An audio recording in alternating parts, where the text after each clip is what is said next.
Back now to talk more politics. I'm joined by Representative Jett, the chairman of the House Revenue and Tax Committee, which means he gets beat up a lot. And we've got Senator Keith Ingram, the Senate Minority Leader, which means he gets beat up a lot too. I got even more. Two guys that get pummeled on a regular basis here. Welcome to both of you. Thank you for being here. Great to be here. Let's begin with ethics, Senator Ingram. You've been involved in a bipartisan, bicameral effort to streamline ethics, clean up the image of the state legislature with all of the corruption headlines we've been seeing. I guess give me just an overall view of what you guys have done that you think is going to be most meaningful. Well, there was a package that was introduced bipartisan in both houses of the legislature that deal with 6 different areas. We raised the fees or fines on ethics violations. We addressed that if you're convicted of a crime while serving in office, you will forfeit your state pension. We have prohibited PAC-to-PAC transfers. Certainly that promotes more transparency. We have limited members to only one PAC. No longer can a member have 3, 4, or 5 different PACs, sort of circumventing the spirit of the law to start with. And then we are going to prohibit a member of the legislature or the judiciary or the executive branch from being a registered lobbyist in any entities, no matter in the state of Arkansas or outside the state. So does this just clean it up, Joe, in your estimation, or does it deter a member from doing some things? I don't know. I just think anytime you have human people dealing with stuff, you know, there's always that lure or maybe the other side. But I support everything that's what the senator just said, and at the end of the day, I think there's a lot of good people down here serving, but you know, we got to hold ourselves to higher accountability standards. Senator, again, just kind of to that same question there, is it somewhat of a catch-22? You've got some new rules to keep some things from happening, right? But as Representative Jett said, there can be, you're going to have some people who are going to try to circumvent this process no matter what. It's kind of human nature there. Does that clean up the image of the legislature, though? Well, I think it's a start. I think that the only way that you clean up the image is walk the walk and talk the talk, and that's not going to be restored easily. It's going to take a long time to rebuild the trust. But these are steps that are going to have to be taken, and these are not going to be the only steps. I think there's some other things that need to be addressed. Such as what? I think the people of Arkansas were appalled at the judicial race last year, the outside dark money that came into our state. And as we know now more and more, we see on a global basis people trying to influence elections, and we have no clue. So I would like to think that there will be a dark money bill that will be introduced in this session. You think it passes? I think it stands a good chance.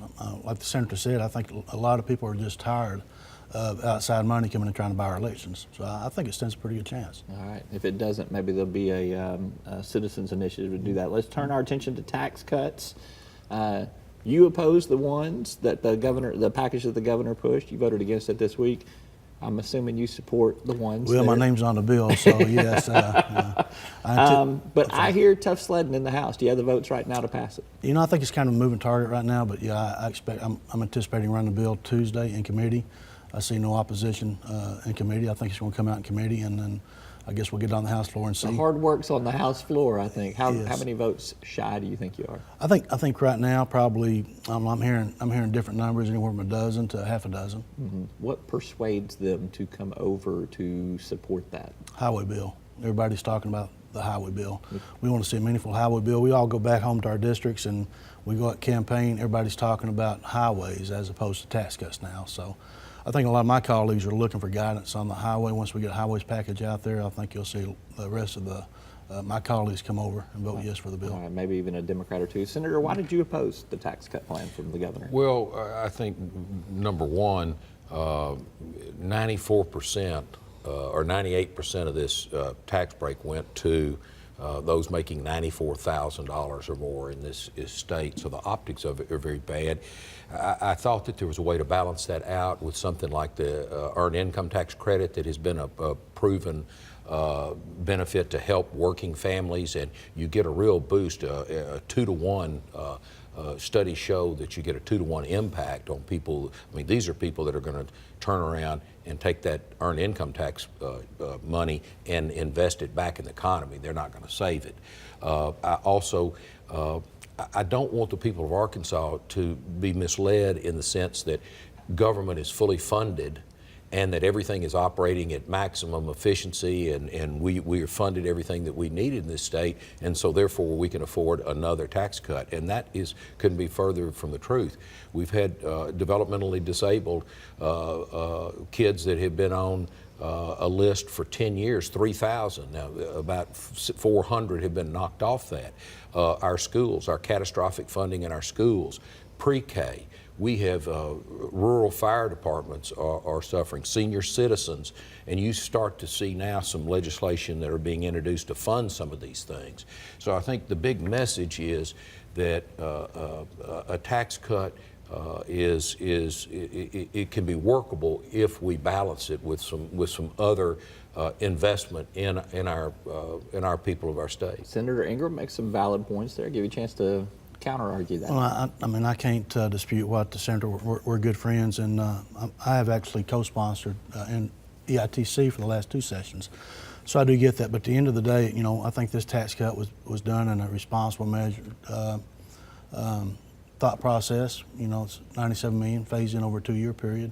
And basically, it's really not about the tax cut in my mind. It's more or less bringing the 6.9 down to the 5.9. Why is that important to you? This makes our state more competitive with surrounding states. You know, we're the highest tax bracket marginal rate in the surrounding states. You heard specifically from companies looking to locate in Arkansas that, hey, your income tax rate's too high? Well, over the years, we've all heard that about being competitive, you know, making our state more competitive, whether it's in the gas tax or, I mean, just pick something, you know, and one thing we always hear about property taxes. They're real low. Well, okay, I'll give you property tax. I'll give you property tax, but at the end of the day, it's about bringing 6.9 down to 5.9, making our state more competitive. All right, let's take a quick commercial break. We're going to come back and talk highways with these 2 gentlemen.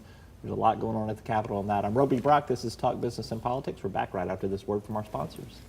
Welcome back to Talk Business and Politics. I'm Roby Brock, joined by Senator Keith Ingram and Representative Joe Jett. Let's turn our attention to highways, gentlemen. It has been the thing that's been gumming up all the pipes at the state capitol for the last couple of weeks.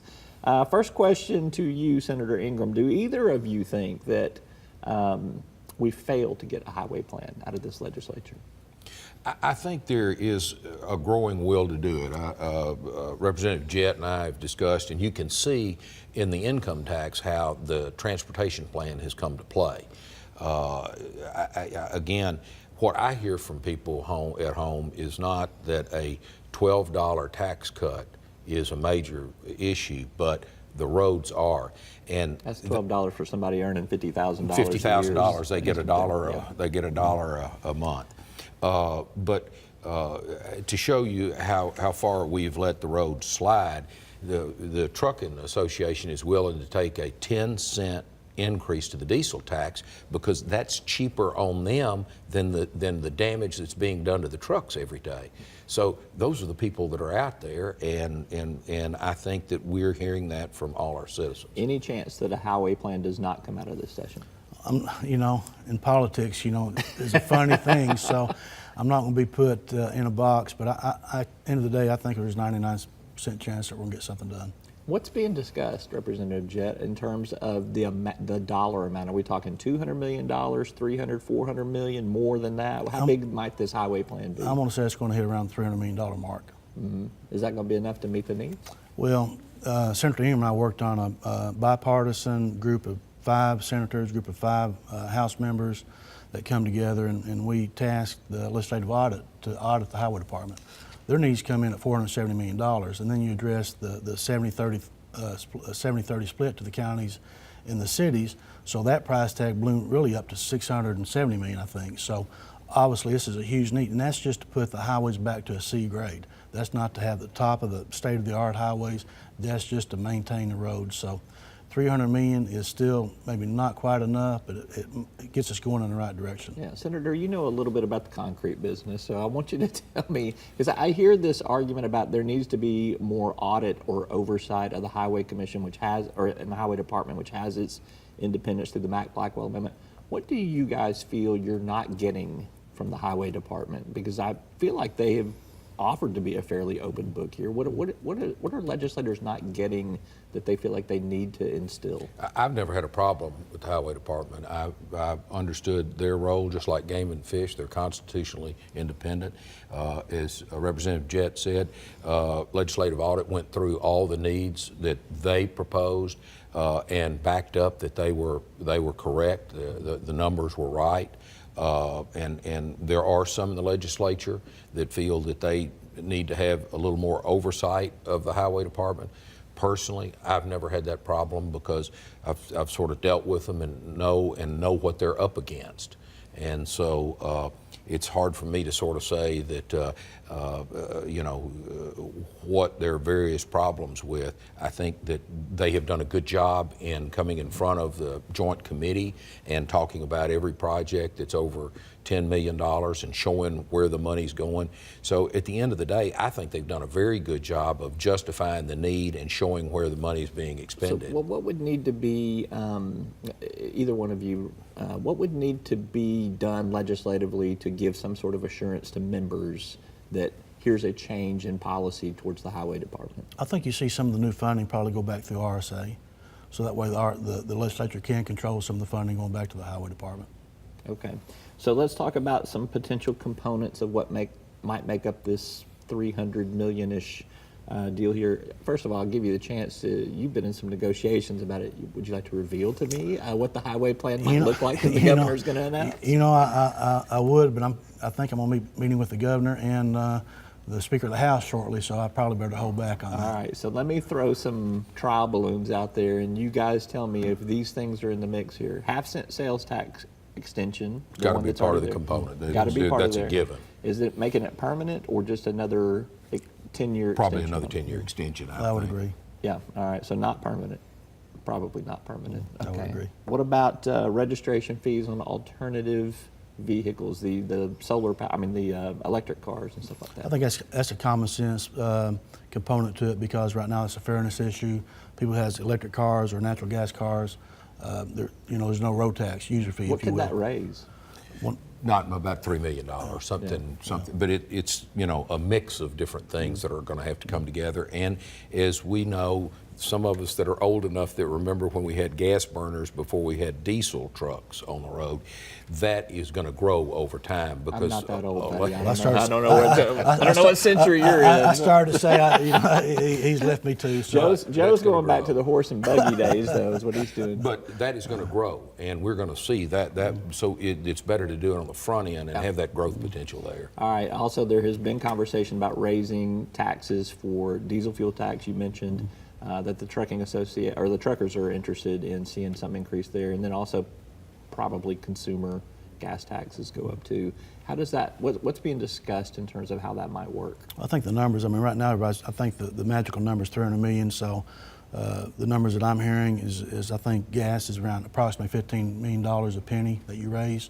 Diesel's 6.2, I think, million a penny you raise. So all those components are in play right now, and the magical number is 300 million. So from what I'm hearing, those numbers are not set in stone yet. So I've thrown out gas taxes in some combination, registration fees, and I've thrown out the half-cent sales tax extension. What else is being discussed? Well, we've missed a great opportunity, in my opinion, to really fix this for a long term, and I had discussions with the governors. The internet tax. It was the one opportunity that a governor had that would have additional new revenue coming in, that we could put that into general revenue, then move automobile-related batteries, tires, things like that out of general revenue and let the highways have it, because that's the users that are putting it. But he baked that into his budget. We don't know how much really. Everybody's guessed from 20 million to 200 million what that would do if it passed, but it was the one opportunity to bring new revenue in with growth and take out automobile related. These are the things that cause chairmen of revenue and tax committees to lose their hair. You know what I'm saying? You see what it did. Hey, 6 years doing my job, it's done. It's still. So. Is that internet sales tax? Is that still alive for this session?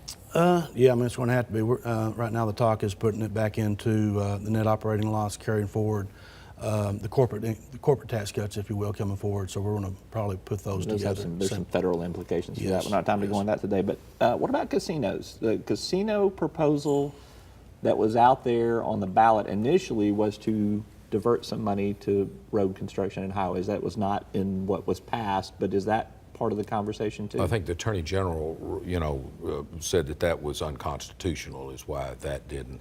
That revenue, of course, the governor you guys could said still it was a earmark it for that. $38 million hole, Right. that was created by it.